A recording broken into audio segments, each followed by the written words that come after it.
Hello everyone, welcome to this session of Textbook Super Coaching. Myself Preeti, your Paper 1 faculty. I hope everyone is fine.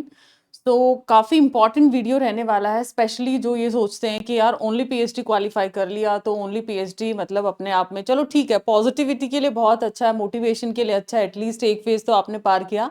But actually में इसकी harsh reality क्या है, और ये जो आप लोग थोड़ा सा इल्यूजन में अपने आप को बना के रखते हो कि एक एग्जाम एक फेज मैंने पार कर लिया, तो इसके प्रोज एंड कौन है वो सारा इस छोटी सी वीडियो में डिस्कस करने वाले हैं, ताकि दिसंबर में आप लोग ये मिस्टेक है वो ना करें कि ओनली पीएचडी आप क्वालिफाई करके बहुत बड़ी खुशी आपने हासिल कर ली है।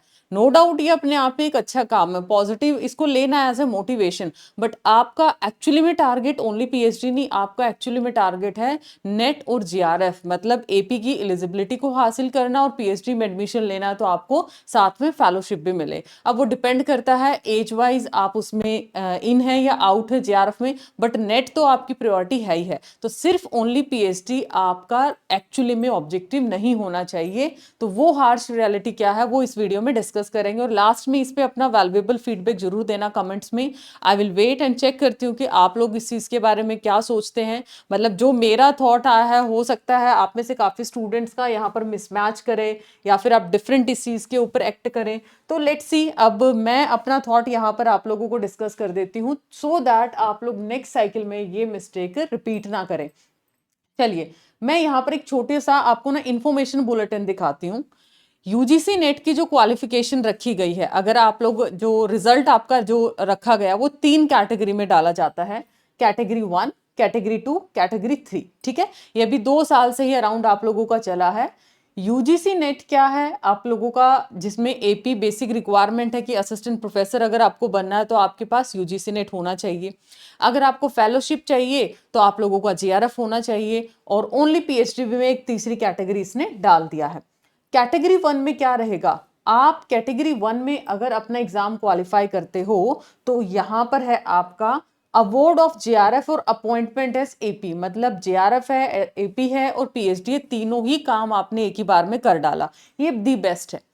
कैटेगरी 2 में अगर आप आते हो, ये भी अच्छा खासा है, क्योंकि आपने अगर किसी कॉलेज में वैकेंसी निकली है, लेट सपोज आपका एज क्रॉस हो चुका है जेआरएफ के अकॉर्डिंग, तो ये तो आपको चाहिए था, तो नेट आपका हो गया। और नेट अगर है, पीएचडी भी बाय डिफॉल्ट उसके साथ है, तो सिर्फ यहाँ पर आपको फेलोशिप नहीं मिलेगी, बाकी सिर्फ आपको एपी और पीएचडी दोनों मिलेगा। ये है कैटेगरी 2।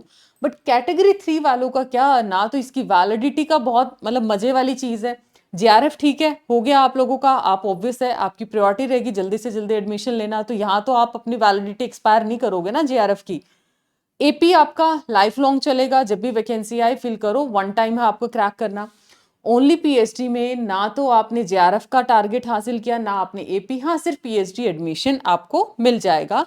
और ये जो आपका प्रॉब्लम एक्चुअल में जब ग्राउंड पे आप जाओगे, तो कहीं ना कहीं आपका जो जीआरएफ है, नेट क्वालिफाइड है, उसके बाद आपका अलग जो वेटेज रखा जाता है, इंटरव्यू का वेटेज रखा जाता है, कहीं ना कहीं थोड़ा प्रायोरिटी आप कैटेगरी 1 और कैटेगरी 2 को ही देखोगे। मैं ये नहीं बोलूंगी कि आप बिल्कुल ही नेग्लेक्ट कर दिए जाओगे, बट कहीं ना कहीं कैटेगरी 1 और कैटेगरी 2 को यहाँ पर चाहे उसका मेरिट लिस्ट बनती है, कुछ और चीजें बनती हैं, तो ये आप लोगों का यहाँ पर कंसिडरेशन में आएगा। दूसरी प्रॉब्लम इसका हार्श रियलिटी क्यों मैंने बोला है, सिर्फ 1 साल के लिए वैलिड है। अगर उस साल में मान लिया आपकी मास्टर पूरी नहीं हुई है, मान लिया आप रिजल्ट आ गया लेकिन आपका नेक्स्ट एग्जाम के अंदर मास्टर पूरा होना था, ठीक है, सॉरी दिसंबर के अंदर, तो मतलब इस तरीके के प्रोसेस में आपने कहीं ना कहीं 1 साल तो अपना लगा दिया, और 1 साल इसकी वैलिडिटी थी। मतलब अगली बार जाओ फिर से अपना अपना पीएचडी, ओनली पीएचडी फिर से क्वालिफाई करो, एडमिशन हो जाता है, मनपसंद इंस्टीट्यूट में नहीं होता वो बात की बात है। लेकिन अगर आप नेट और पीएचडी कर लेते और या फिर आप जेआरएफ कर लेते, तो आपका लाइफ टाइम सेट था ना सारी चीजें, फिर आपको टेंशन नहीं लेना था। अभी ओनली पीएचडी के बाद रहे फिर भी आप प्रेशर के अंदर, यार 1 साल में अच्छा इंस्टीट्यूशन नहीं मिला तो फिर से देना पड़ेगा, और हर साल एग्जाम का जो डिफिकल्टी लेवल है वो कहीं ना कहीं क्या करता है, इंक्रीज करता है। अब मैं वेटेज भी बताती हूँ, वो भी चीज आप क्लियरली सुन लीजिए, इसमें वेटेज में भी क्या बोला गया है। जो जेआरएफ कैंडिडेट होगा और पीएचडी प्रोग्राम में एंटर करेगा, उसका यूजीसी की जो भी मिनिमम गाइडलाइंस है पीएचडी के रिगार्डिंग 2022 रेगुलेशंस हैं, इंटरव्यू के बिहाफ पे एडमिशन आपको मिल जाएगा। कोई आपको यूनिवर्सिटी का एंट्रेंस नहीं देना है। अगर कोई यूनिवर्सिटी इन केस करती है किसी सब्जेक्ट के अंदर तो कोई एंट्रेंस आपको नहीं देना। दूसरा, अगर आप 2 और 3 कैटेगरी में हो एंड इसको एज ए एंट्रेंस टेस्ट आप पीएचडी एडमिशन के लिए यूज कर सकते हो, क्योंकि आपने एलिजिबिलिटी हासिल कर लिया जो भी यूनिवर्सिटीज हैं, हायर एजुकेशन इंस्टीट्यूशन है। लेकिन जो कैंडिडेट होंगे कैटेगरी 2 और 3 वाले, 2 में कौन है एपी प्लस पीएचडी, 3 में कौन है पीएचडी ओनली, उनका जो नेट का है आपका the marks obtain in the net have 70% weightage और 30% आपका रहेगा इंटरव्यू की परफॉर्मेंस में। मतलब 70-30 का रेशियो है। 70% आपका किस में रहेगा बेसिकली जो आपने स्कोर नेट के अंदर लिया, और 30% आप लोगों का रहेगा बेसिकली इंटरव्यू का। PhD admission will be based on the combined merit of net marks and the marks obtained in the interview और viva। ओवरऑल अब आप खुद देखिए, अब खुद इस लाइन से आप इसका पोस्टमार्टम करिए, किसको प्रायोरिटी आप दोगे, मेरिट लिस्ट है या और सारी चीजें हैं, तो कहीं ना कहीं फर्स्ट और सेकंड आपके लिए बहुत पॉजिटिव फायर करने वाला है। थर्ड वाला कहीं ना कहीं आपको फिर भी एक प्रेशर में ही रखेगा। सो दिसंबर वाले एस्पिरेंट 1 और 2 को अपना टारगेट बनाओ। ये कैटेगरी 3 में हो गया वेल एंड गुड, ठीक है, लेकिन कैटेगरी 3 आपका अकेला टारगेट नहीं होना चाहिए।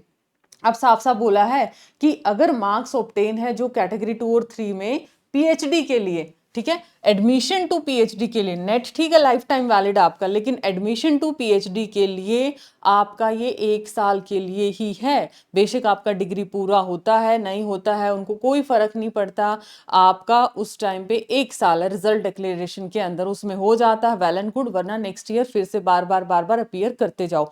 जरूरी नहीं है, अब इतना कॉम्पिटिशन है, जरूरी थोड़ी मनपसंद आपको इंस्टीट्यूशन मिल जाएगा। अब बच्चा सोचता है यार मेरा बिट्स पिलानी में एडमिशन हो जाए, हो सकता है उसका टारगेट था वो उसी में एडमिशन लेना, वहां पर बहुत अच्छी फाइनेंशियल असिस्टेंस दी जाती है। इस साल नहीं हुआ इस साइकिल में तो ऑब्वियसली वो नेक्स्ट साइकिल का वेट करेगा।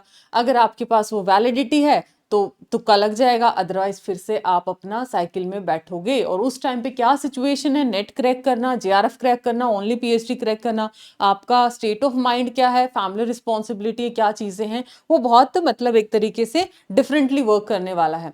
सो ओनली पीएचडी एक तरीके का मुझे जो लगता है सिर्फ एक इल्यूजन है कि हम खुश हो जाते हैं यार ओनली पीएचडी कर लिया, बट एक्चुअली में वो एक टारगेट नहीं है आई गेस हायर एजुकेशन वाले स्टूडेंट का। तो प्लीज कैटेगरी 3 को अपने आप को, ये मेरा व्यू है, ठीक है, ऐसा नहीं है कि मैंने आपके ऊपर थोप दिया कोई चीज और आपका मतलब मैंने आपको डीमोटिवेट करने की कोशिश की है, बट मैं सिर्फ इतना बोलना चाहती हूँ कि सेकंड जो थर्ड आपकी कैटेगरी है उसको अपना टारगेट ना रखें। आप या तो एपी मतलब नेट क्वालिफाई करो या फिर जेआरएफ क्वालिफाई करो, उससे बाय डिफॉल्ट आपकी ऑटोमेटिक सारी चीजें आपके फेवर में आ जाएगी। सो अभी से दिसंबर साइकिल की आपने ध्यान से अच्छे से प्रिपरेशन कर देनी है और पेपर 1 को बहुत अच्छे से फोकस करना है। नो डाउट पेपर 2 भी उतना ही जरूरी है, बट पेपर 1 के अलग डाइवर्स एरियाज हैं, so be focused in your preparation, ठीक है। सो बाकी अगर if you are preparing for December cycle right, तो ये आप लोग एक तो टेलीग्राम सभी स्टूडेंट्स ने ज्वाइन कर लेना है। टेलीग्राम काफी इंपॉर्टेंट है आप सभी के लिए। ये ग्रुप है जहां पर मैं हर सेशन हर अपडेट आपको पिन करती हूँ। इवन मैं अपना जो आप लोगों को टेलीग्राम मैंने आपको शेयर ही कर दिया, मैं अपने इवन इंस्टा पेज पर भी, ठीक है, अभी मैंने फारसी की सीरीज शुरू की है @BAMEL213, ये मेरी इंस्टा पेज है, इस पे मैंने फालसी रिवीजन शुरू किया। 1 डे 1 फालसी करेंगे, कोशिश है 25-30 फैलेसी हैं आपका इस मंथ में हम कवर कर देंगे, अगस्त तक आपका खत्म हो जाएगा।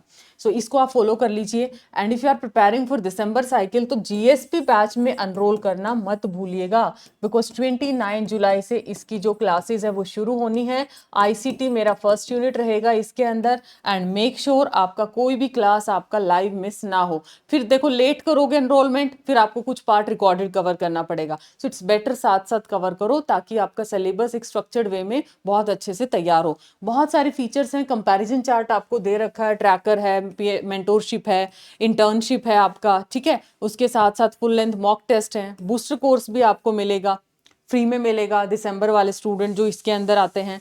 मॉक टेस्ट, फैसिलिटेशन है आपका, mentorship, study plan, last minute capsule, सब कुछ आपको 360 डिग्री मिलने वाला है पेपर 1 और पेपर 2 दोनों का।